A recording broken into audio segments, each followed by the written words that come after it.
sa Jeremias 25 versikulo 6 hanggang 7. At huwag kayong magsisunod sa ibang mga Diyos na mga lingkod sa kanila at magsisamba sa kanila, at huwag ninyo akong mungkahiin sa galit ng gawa ng inyong mga kamay, at hindi ko kayo sasaktan.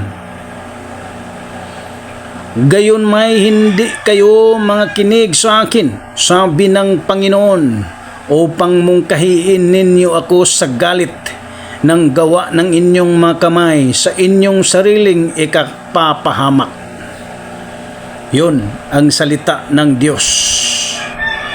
Kaya sabi sa mga depensor ng Katoliko, Romano Katoliko, na hindi daw sila sumasamba.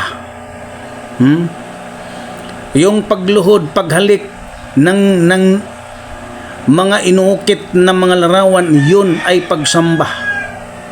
Sabi niyo isang paggalang ang ginawa niyo, hindi yan paggalang. Dahil ang iba yung paggalang kaysa lumuhod at pagsamba sa mga Diyos-Diyosan. Yang ginagawa ng mga pari ninyo, ng mga leader sa relihiyong Romano Katoliko, yan ay ikagagalit ng Diyos dahil hindi yan. At yung paggalang, hindi yun gawin sa kahoy. Huwag ninyong gawin yun sa kahoy na inuukit, kundi gawin nyo sa taong buhay. Hindi yan sa mga inuukit na mga imahe. Dahil aanhin yung paggalang nyo, hindi na yan marinig. Yan ang paggalang. Huwag ninyong ilito ang mga tao, lalo ng mga membrong mga Katoliko. Huwag ninyong ilito. Kayong mga leader, kayong mga CFD, ngalngal yung bunganga nyo. No?